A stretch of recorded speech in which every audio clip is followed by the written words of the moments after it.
여러분, 시간은 모든 시간이 다 귀합니다만 오늘 금년 한 해를 마무리하는 이 송년주일은 또 12월 30일에는 참 의미 있는 시간입니다. 왜냐하면 한 해를 돌아보고 또 새해를 준비하는 시간이기 때문입니다.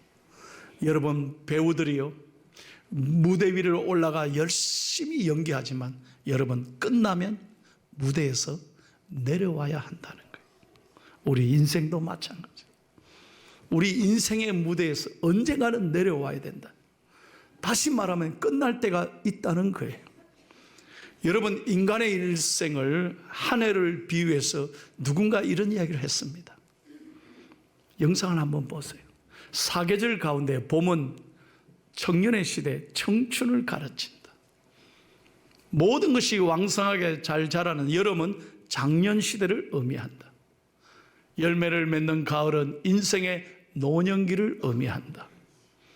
그런데 우리가 꼭 기억해야 될 것은 인생의 겨울, 인생의 밤이 있다는 사실입니다. 지혜로운 사람은 인생의 겨울을 준비하며 사는 거예요.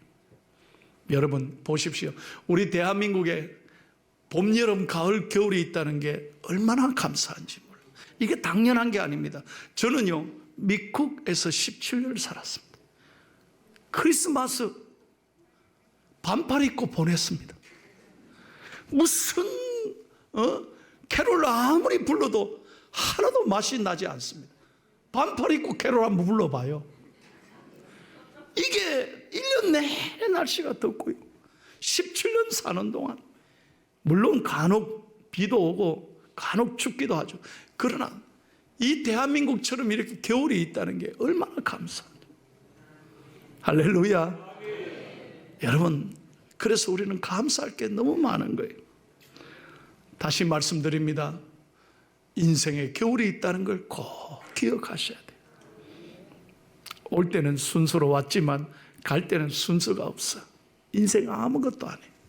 그래서 전도서 3장에 보면 천하 만사에 다 때가 있고 기회가 있다는 거예요. 여행할 때가 있고 여행 못할 때가 있습니다. 그래서 여러분에게 제가 늘 강조하는 것 아시죠? 마음 떨릴 때 여행 가야 돼. 다리 떨리면 못 갑니다.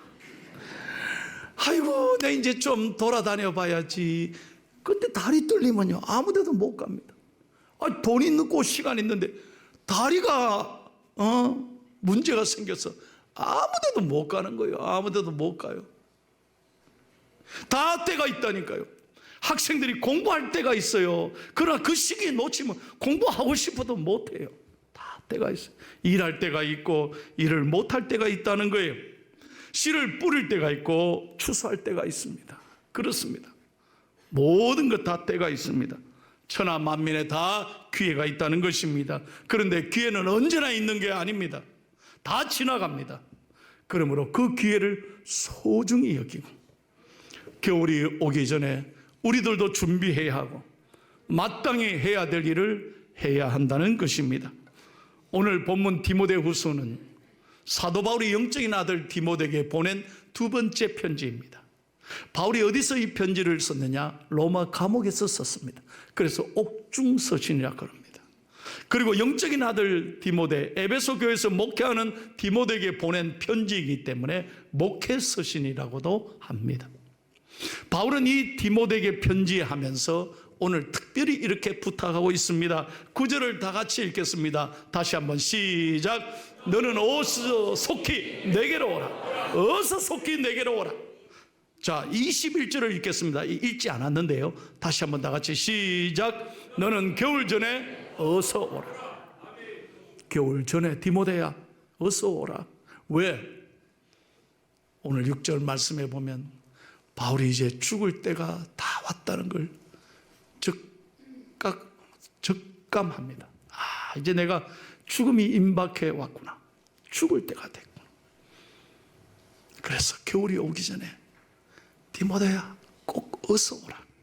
그렇게 부탁하고 있는 것입니다. 그런데 오늘 본문에 보면 너는 겨울 전에 어서 오라 부탁하면서 바울이 디모데에게 세 가지 부탁을 합니다. 세 가지를 꼭 가지고 오라. 세 가지 꼭 가지고 오라. 저는요, 이 본문의 말씀을 매월 12월 마지막 주일이 되면 내 목회할 때까지 꼭 하고 싶다는 생각이 들었습니다. 왜? 한 해를 준비하면서 너무나 귀한 말씀이기 때문에. 그래서 여러분에게 정말 이 말씀으로 오늘 권면하고 싶어요. 그러면 바울이 디모데에게 꼭 부탁하고 가지고 오라는 게 뭐였느냐 하는 거예요. 11절 말씀을 먼저 한번 다 같이 읽겠습니다. 다 같이요. 시작. 누가만 나와 함께 있느니라. 네가 올 때 마가를 데리고 오라. 그가 나의 일에 유익하니라. 자, 사도 바울이 로마 감옥에 있으면서 자기를 돌볼 사람이 아무도 없었습니다. 다 떠나갔습니다. 이제 누가만 남아 있습니다. 그런데 바울이 요청했던 건 뭐냐? 누구를 데리고 오라고요? 누구를 데리고 오라고요? 마가를 데리고 오라. 여러분 잘 들으세요. 왜 마가를 데리고 오라? 지금까지 마가와 바울은 불편한 관계에 있었어요. 바울의 마음에 상처를 준 사람이에요, 마가는. 다시 말하면 옛날에 사도행전 15장에 1차 전도여행이 끝난 다음에 무슨 일이 있었는지 모르지만 바울은 마가를 꼽혀쳤습니다. 내 너하고 다시는 같이 안 간다. 그러니까 바울이 상당히 성격이 급한 사람이에요. 예스 노가 분명해. 일이 분명한 사람이에요. 직선적인 사람이었습니다. 그래서 마가, 네하고는 같이 일 안 해. 이제 네 마음대로 해. 나는 너와 같이 안 가. 그래서 마가 때문에 바울과 바나바가 두 지도자가 사이가 틀어진 거예요. 왜? 바울은 마가와 같이 안 가겠다 그러고 바나바는요 성격이 부드러운 사람이었어요. 그래서 바울아 그러지 말고 마가를 꼭 한번 데리고 가자. 더 데리고 가자. 안 돼. 네가 데리고 가려면 가. 나는 마가하고는 싫어. 저런 사람하고는 같이 일 안 해. 그래서 결국은 바울과 바나바가 사이가 갈라졌습니다. 그래서 바울의 실라를 데리고 가고 바나바는 마가를 데리고 따로 헤어지게 됩니다. 그날이 있은 다음에 오랜 시간이 지나고 바울이 이제 죽기 직전에 마가를 데리고 오라. 마가를 데리고 오라. 여러분 이게 얼마나 놀라운 말씀인지 몰라요. 오늘 이 말씀은 첫 번째 우리에게 주시는 하나님의 음성이 있습니다. 겨울이 오기 전에 서로 사랑하고 용서하고 화해하라는 것입니다. 여러분 사랑하는 성도 여러분, 오늘 금년 한 해를 마무리하면서 여전히 여러분 마음에 있는 상처, 여러분을 불편하게 했던 사람들, 여러분에게 아픔을 줬던 사람들을 가슴에 늘 나를 찌르게 하고 그 사람 때문에 기분 나쁘고 그 사람이 그렇게 생각하면 믿고 원망스럽고 그 마음 그대로 한 해를 또 보내고 새해를 맞이하지 말라는 거예요. 오늘 여러분에게 어떤 상처를 준 사람이라 할지라도 마가를 데리고 오라. 이 말씀처럼 화해하고 용서하라는 거예요. 왜? 인생은 아무것도 아니기 때문입니다. 하루하루가 내 힘으로 사는 게 아니기 때문입니다. 사랑하는 여러분, 저는 목사로서 수많은 교인들의 장례를 집례합니다. 그리고 임종을 참 많이 봅니다. 우리 교인들이 마지막 세상을 떠나기 전에, 천국 가기 전에 제일 많이 하시는 말씀, 마지막 말이 무엇인지 아십니까? 미안하다는 말이에요. 미안하다. 나를 용서해라. 나를 용서해라는 말이에요. 두 번째 말이 고마웠다는 말이더라고요. 고마웠다고. 세 번째 말이 사랑한다는 말이었습니다. 그때 유족들이, 가족들이 펑펑 웁니다. 마지막 떠나기 전에 비로소 눈물 흘리며 미안하다고, 나를 용서해달라고. 그렇습니다. 우리 인생 정말 모릅니다. 올 때는 순서가 있는데 갈 때는 순서가 없어요. 어떤 교회에 여러분 수많은 사건 사고를 보지 않습니까? 사랑하는 가족들과 작별 인사를 나누지도 못한 채 떠나는 사람들이 얼마나 많은지 몰라.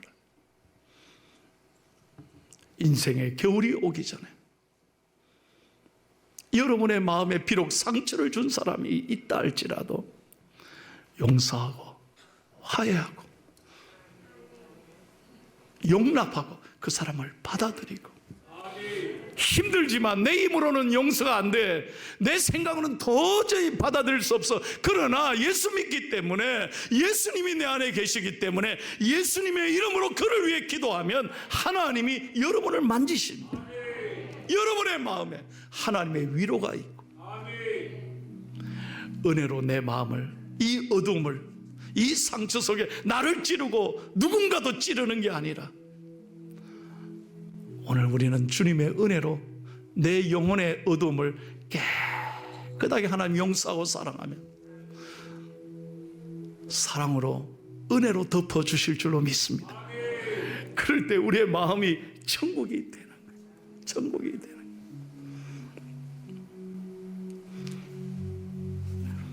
제가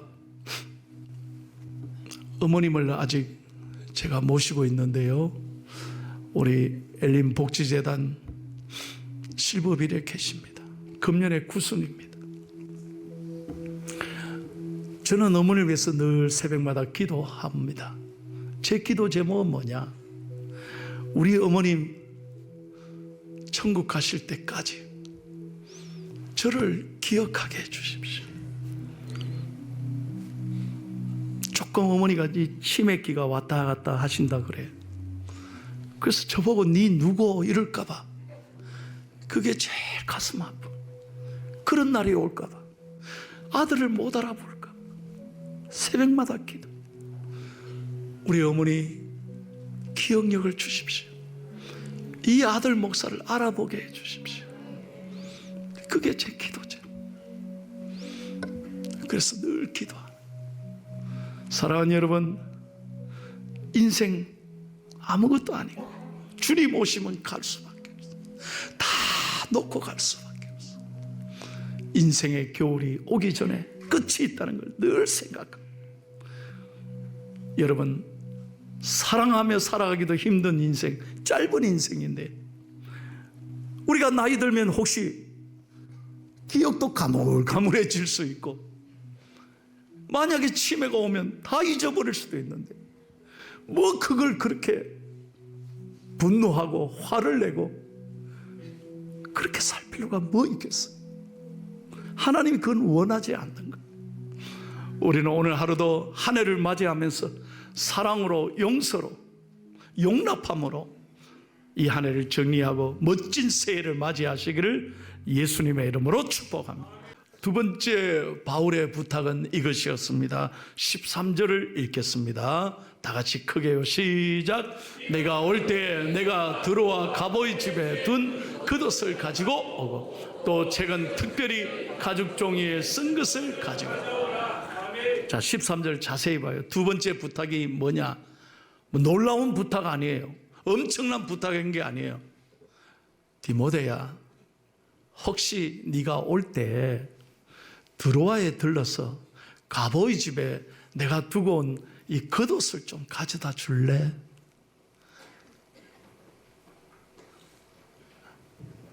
여러분, 바울은 지금 감옥에서 죽어가고 있습니다. 순교를 각오하고 있습니다.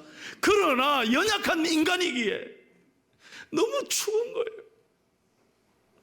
인간이기에 견딜 수 없이 힘든 거예요. 디모데야, 내 가보이 집에 벗어둔 겉옷 좀 가져다 줄래? 이건 우리에게 주시는 요청입니다. 뭡니까? 사랑이 무슨 큰 요란한 사랑을 말하는 게 아니에요. 누구든지 할 수 있잖아요. 마음만 먹으면 할 수 있잖아요. 겉옷 좀 갖다 줄래? 비싼 옷 아닙니다. 명품 옷 아닙니다. 그냥 내가 선교하다가 무심코 거기에 벗어놓은 그 겉옷 지금 너무 필요하니까 겉옷 좀 갖다 주면 좋겠다. 사랑의 요청입니다. 여러분, 교회가 이 사랑을 감당해야 되지 않겠습니까? 저와 여러분이 오늘도 우리 주위에 한 해를 오늘 마무리하지만 여전히 눈물 흘리는 사람이 있습니다. 여전히 외로운 분이 있습니다. 남몰래 가슴 아파하는 사람이 있습니다. 무슨 빚내서 사랑하라고 한 게 아니잖아요.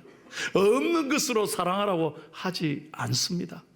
얼마든지 우리가 마음만 있다면, 조그마한 관심만 있다면 오늘 한 해를 마무리하면서 겨울이 오기 전에 겉옷을 좀 갖다 주라. 사랑하는 여러분, 우리 인생에 겨울이 오기 전에 겉옷이 필요한 사람에게 따뜻한 말 한마디, 겉옷을 가져다 줄 수 있는 사랑의 사람, 작은 예수가 되시기를 주님의 이름으로 축복합니다. 이 사랑을 실천하며 살아가는 더 좋은 우리 중앙교회가 될 수 있기를 축복합니다. 마지막으로 부탁한 게 뭡니까? 오늘 13절 하반절에 한번 보십시오. 또부터 읽겠습니다. 다시 한번 시작. 또 책은 특별히, 지금 말하는 책이 아닙니다. 그때 당시는 무슨 인쇄술이 발달된 것도 아니고, 학자들은 4가지를 얘기합니다. 첫째, 하나는 노트일 거라고, 바울이 늘 다니면서 쓴 글들. 두 번째, 바울이 로마의 시민권자니까 시민권과 같은 중요한 문서들. 세 번째는 편지. 네 번째는 구약 성경, 율법서를 말합니다. 대부분 학자들이 네 번째를 동의합니다. 다시 말하면 바울이 늘 지금처럼 이렇게 제본이 잘 된 성경책이 아니라, 그때는 인쇄술이라든가 그냥 율법서 따로 군데군데 그렇게 묶어 나온 책들, 작은 책들, 성경책들, 옛날에 율법서를 말하는 거죠. 그 늘 읽었던 내가 손때 묻은 그 성경책 좀 가져다 달라. 다시 말하면 바울이 죽기 전에 부탁했던 것은 우리가 하나님의 말씀 앞에 나아가라는 것입니다. 여러분, 오늘 한 해를 정리하면서 우린 다른 것에 여러분 마음을 두고 살았으면 안 됩니다. 여러분 아마 새해는 내가 이런 거 꼭 해야지, 운동 열심히 하고, 항상 두세 번째 살도 못 빼면서 살을 빼야지. 늘 결심은 하잖아요. 살 좀 빼야지. 이거 한 달도 채 안 가. 그러면서 못 빼면서 하는 말이, 야, 먹으면서 또 빼자 이러고 또 먹고. 여러분, 그런 계획들 소중합니다. 계획을 세워야죠. 그런데 하나님이 말씀하시는 세 번째 요청은 뭡니까? 말씀 앞에 나아가라는 것입니다. 말씀이 답입니다. 저는 기도하면서 말씀을 준비했습니다. 2024년 새해는 우리 어린아이부터 온 교인들이 하나님 말씀 앞에 나아가기를 원합니다. 정말 말씀이 답이기 때문에 그래요. 그래서 여러분, 오늘부터 주보 안에 새벽기도 순서에 보면 매일 읽어야 될 성경을 기록해 놨습니다. 하루에 석 장씩만 읽으면 1년에 한 번 다 읽게 됩니다. 통독이 가능해. 그래서 우리 교인들이 77주년을 맞아서 이번에 온 성도들이 이 세상에 힘들고 어렵고 세상에 앞길이 보이지 않지만, 그러나 여전히 말씀이 능력이 된다, 말씀이 힘이 되고 말씀이 우리에게 희망이 되기 때문에 세상에 다른 것에 관심 두지 말고 말씀 앞에 나아갈 수 있기를 원합니다. 우리가 정말 간절히 하나님이 원하시는 것, 이 하나님의 말씀을 통해서 예수님의 사랑을 깨닫게 되는 것, 그것이 오늘 바울을 통해서 주시는 하나님의 음성인 줄로 믿습니다. 하나님의 사랑을 어디에서부터 깨닫습니까? 말씀을 통해 깨닫는 거예요. 그래서 말씀이 답입니다. 말씀이 희망입니다. 말씀이 은혜가 되는 거예요. 새해는 여러분, 핸드폰보다 성경을 붙잡기를 축복합니다. 새해는 TV보다, SNS보다, 세상의 취미, 오락, 내가 좋아하는 어떤 것보다도 하나님 말씀 가까이 하는 복된 새해가 되기를 축복합니다. 그리고 여러분, 설교를 들으면서 이런 생각할지 몰라요. 그래, 목사님 말씀 맞지, 그래 해야지, 그런데 다음에 하자 그런 거예요. 다음에. 이 다음에 하자. 시간 남으면 하자. 이 용서도 좋고 사랑도 좋고 말씀도 좋은데 내가 좀 풀리면 하자. 아닙니다. 여러분, 마귀는 우리에게 속삭이는 거예요. 다음에 하자고. 다음에. 아닙니다. 여러분, 정말 그 사람하고 만날 필요가 있으면요, 그날 잡아야 돼요. 약속을. 우리는 보통 이렇게 말하지 않아요? 다음에 꼭 한번 만납시다. 다음에 안 됩니다. 언제 한번 봅시다. 밥 한번 같이 먹읍시다. 그 사람 전화 오는 거 봤어요? 정말 필요한 사람은 오늘 딱 날짜를 잡아야 돼. 꼭 이 날짜 만나자고. 그래야 만나는 거지. 다 말은 좋습니다. 다음에, 언젠가. 그건 잘 안 이루어져요. 그러므로 여러분, 미루지 마십시오. 용서를 미루지 마십시오. 사랑을 미루지 마십시오. 굉장히 중요한 얘기예요. 그리고 하나님 말씀 가까이 하는 걸 미루지 마십시오. 오늘 내가 이 하루를 마무리하고 새해를 맞으면서 오늘 결단할 때 하나님이 여러분의 마음에 은혜를 주실 줄로 믿습니다. 자, 세 가지 요청 오늘 정리하겠습니다. 바울이 디모데에게 뭐라고 말합니까? 지금 마가를 데리고 오라. 마가를 데리고. 여러분, 놀라운 것은 디모데가 마가를 데리고 왔을 때 마가와 바울이 극적으로 화해했습니다. 용서했습니다. 그 마가가 어떻게 됐느냐? 시작할 때는 마음에 안 들었어요. 그런데 그 마가가 변화돼서 마가복음의 저자, 최초의 복음이신 우리 성경의 마가복음의 저자가 된 거예요. 용서하고 사랑하면 하나님이 놀랍게 사용해 주십니다. 두 번째는 겉옷을 가지고 오라. 사랑을 실천하라는. 세 번째는 가죽 종이에 쓴 성경책을 가지고 오라. 우리가 오늘 하나님의 말씀으로 돌아가라는 것입니다.